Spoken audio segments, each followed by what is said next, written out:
Tabe, jumpa lagi dengan saya di Negara Bijaksana, channel yang membahas sebuah persoalan populer di Indonesia secara bijaksana dan dijamin dengan pemikiran terbaru.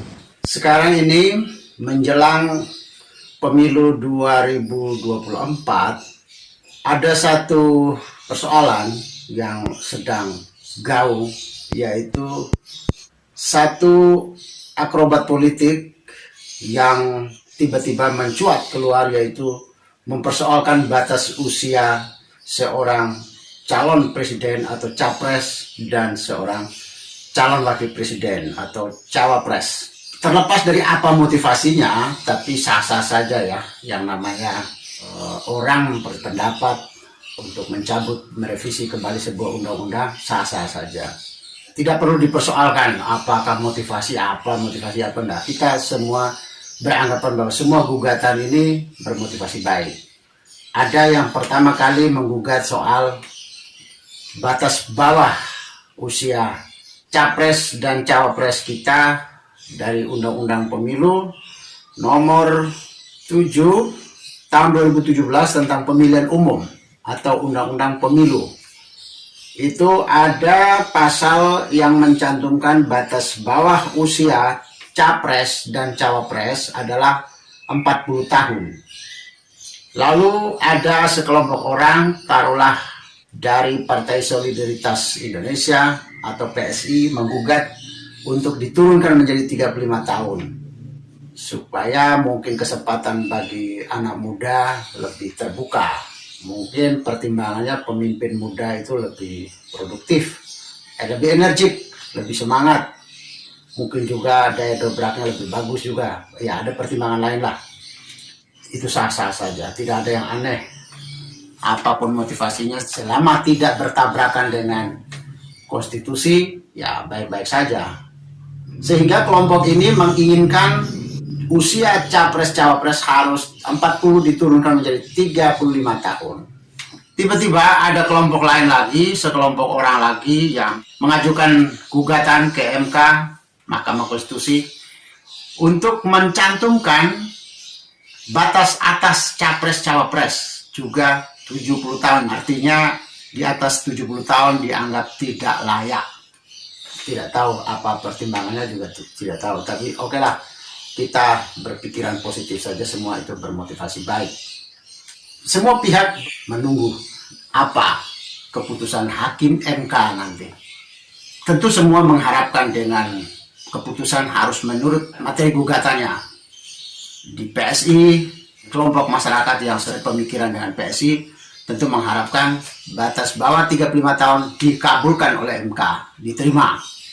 Dan sekelompok orang yang menggugat batas atas 70 tahun mengharapkan semoga gugatan itu dikabulkan, diterima oleh MK. Sehingga kalau andaikan dua-dua diterima nanti, maka usia capres-cawapres kita menjadi 35 sampai 70 tahun.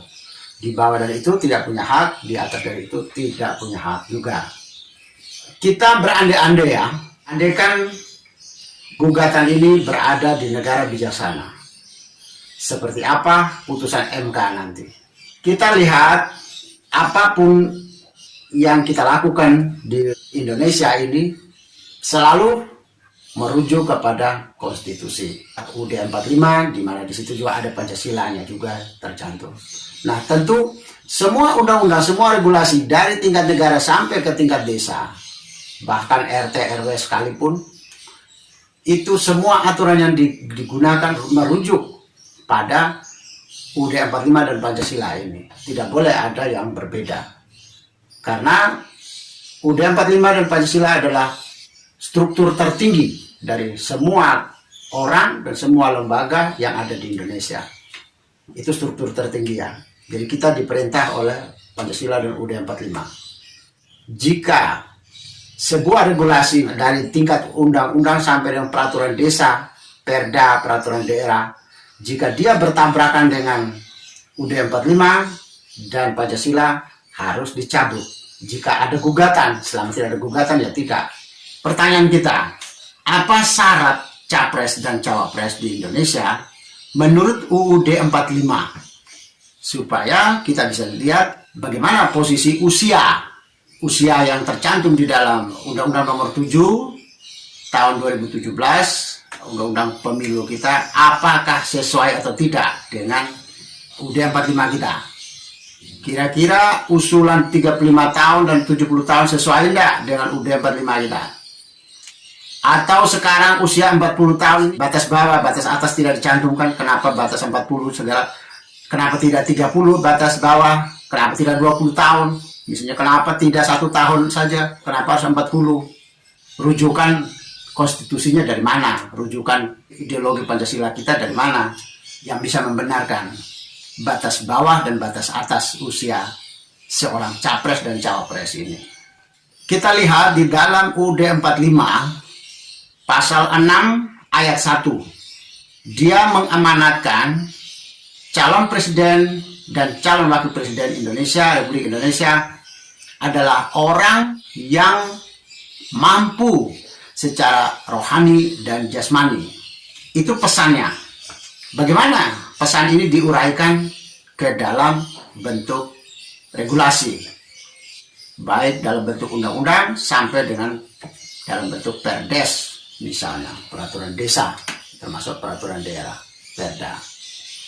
Kalau kita lihat UUD 45 pasal 6 ayat 1 menyatakan calon presiden dan calon wakil presiden di Indonesia harus mampu secara jiwa dan raga, maka ini menunjukkan bahwa UUD 45 kita hendak menekankan secara kualitatif, bukan kuantitatif. Berarti dimensi kualitatif dari seorang manusia yang dinilai sebagai capres dan cawapres. Jadi kalau dia bicara tentang jiwa raga, kemampuan jiwa raga, kata kemampuan jiwa raga, itu artinya bicara tentang kualitatif. Apakah kalau kita bicara tentang 40 tahun, yaitu yang sudah tercantum dalam Undang-Undang Pemilu, dan sekarang kita bicara 35 tahun sampai 70 tahun, apakah sesuai dengan amanat UUD 45 atau tidak? Anda lihat, ada bilangan 40, bahkan bilangan 35 sekarang sedang digugat oleh PSI, bahkan sampai dengan batas usia 70 tahun, angka 70 yang digugat oleh advokat ini, maka dia termasuk di dalam dimensi kuantitatif, dimensi jumlah, bukan dimensi kualitatif. Berarti undang-undang yang dibuat tahun 2017 ini, yang disahkan 2017 ini, yang 40 tahun ini, sudah keluar dari amanat UUD 45 kita. UUD 45 kita mengamanatkan ukuran kualitatif, tetapi DPR kita ketika mereka membuat undang-undang dan mengesahkan Undang-Undang Nomor 7 tahun 2017, mereka sudah membelok ke arah kuantitatif. Apa artinya ini? Artinya DPR yang mengesahkan Undang-Undang Nomor 7 tahun 2017 tentang pemilihan umum di Indonesia itu sudah keluar, sudah inkonstitusional, sudah tidak konsisten dengan amanat UUD 45. Karena mereka sudah membelok ke arah dimensi kuantitatif. Padahal UUD 45 mengamanatkan dimensi kualitatif. Apa yang harus dicantumkan kalau kita mau konsisten dengan amanat Undang-Undang Dasar 45? Kalau kita mau konsisten, maka bunyi Undang-Undang Nomor 7 tahun 2017 itu harus menguraikan tentang apa yang disebut kemampuan jiwa dan raga itu. Contoh, kalau kita bicara usia, tentu dasar pemikiran para penggugat ini adalah raga. Raga yang tua atau raga yang muda, itu kan bicara tentang raga. Kalau dia bicara dalam raga, maka yang harus diuraikan dalam undang-undang, dalam regulasi pemilu, harus direspon dengan dimensi kualitatif, yaitu mutu atau kualitas fisik seseorang. Kualitas fisik seseorang yang dinilai bukan usia, Kalau usia itu ada di kalender yang kita tempel di dinding. Kalau kita mau menetapkan usia, berarti kita sedang memindahkan dimensi kualitatif dalam diri manusia menjadi dimensi kuantitatif, yaitu ada di dalam kalender-kalender di luar diri.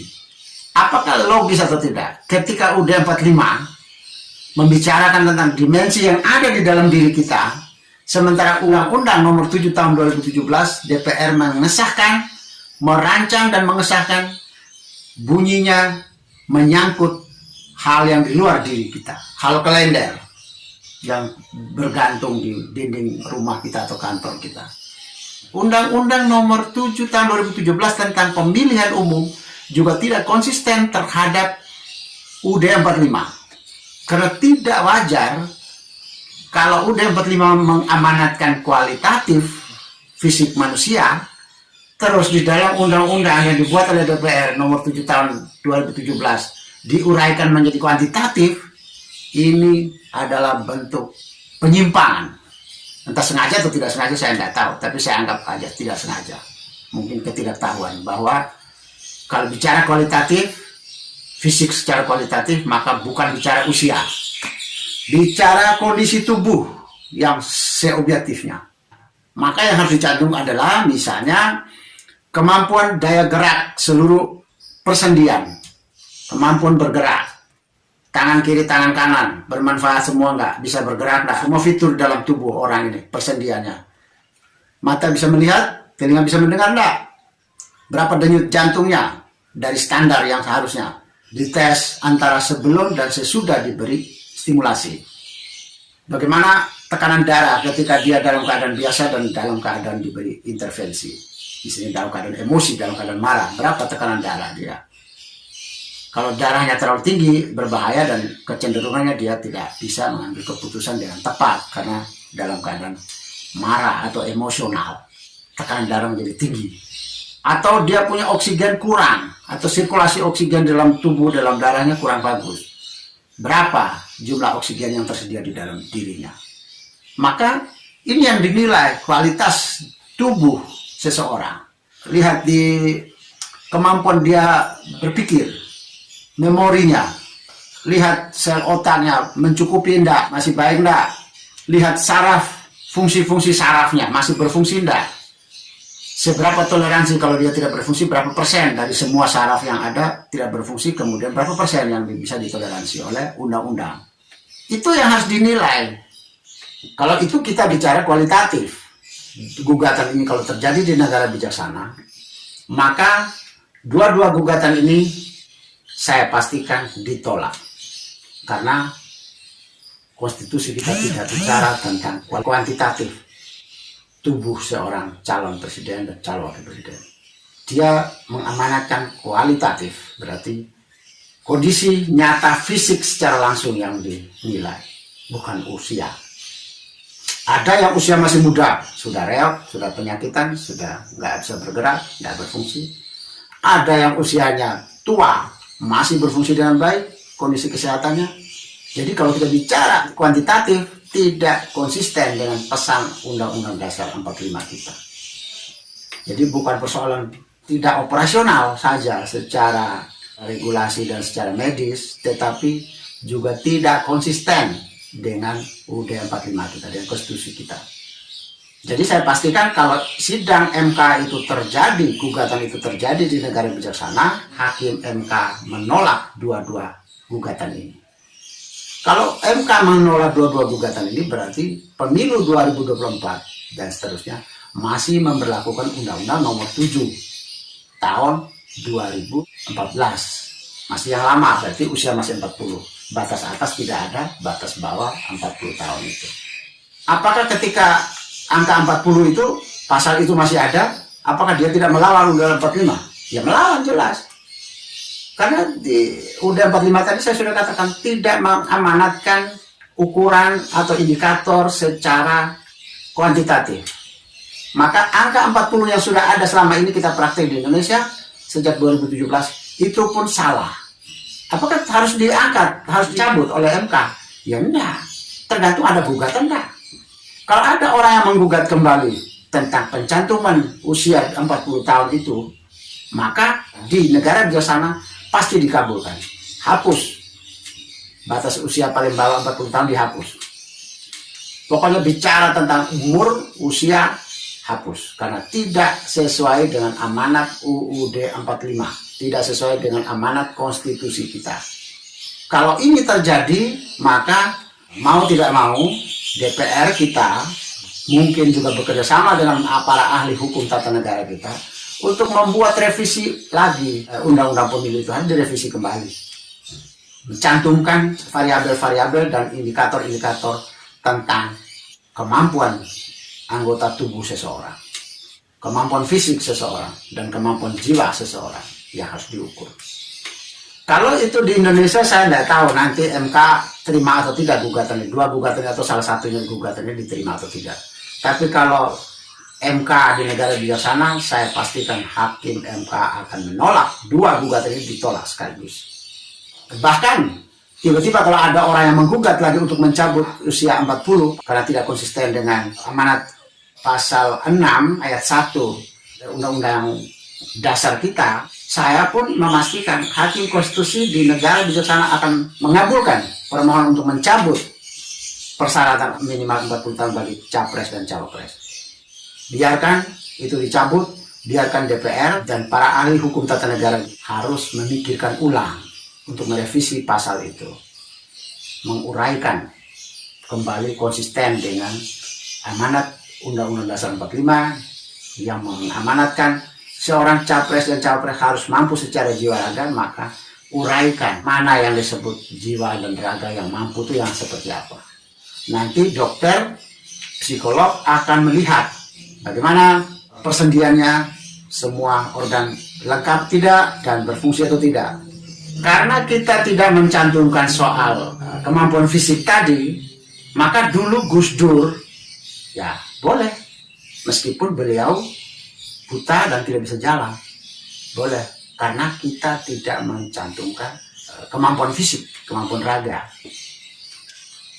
Tapi kebetulan juga batas usia ini baru disusun tahun 2017, sedangkan Gus Dur kan jadi presiden kan tahun 99, sehingga ketika dia menjadi presiden di Indonesia pun syarat ini belum muncul, undang-undang pemilu itu belum muncul. Oke, saya harap hakim MK menolak dua gugatan ini, yaitu gugatan untuk menurunkan usia 35 tahun dan gugatan untuk membatasi usia maksimal 70 tahun menjadi capres dan cawapres di Indonesia.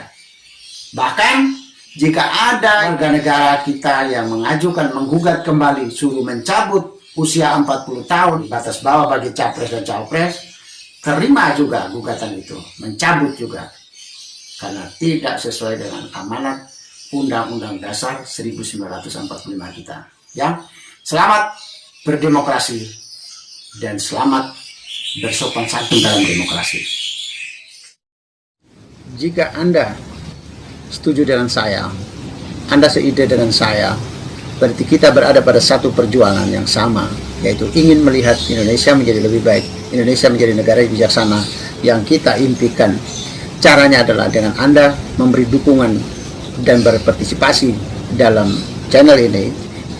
Subscribe di bawah channel ini, bunyikan lonceng di sampingnya untuk menunjukkan Anda berlangganan secara gratis, dan ada pemberitahuan setiap kali saya mengirim edisi baru. Dan jika Anda setuju dengan ide ini, jangan lupa bagikan ke semua relasi Anda. Terima kasih.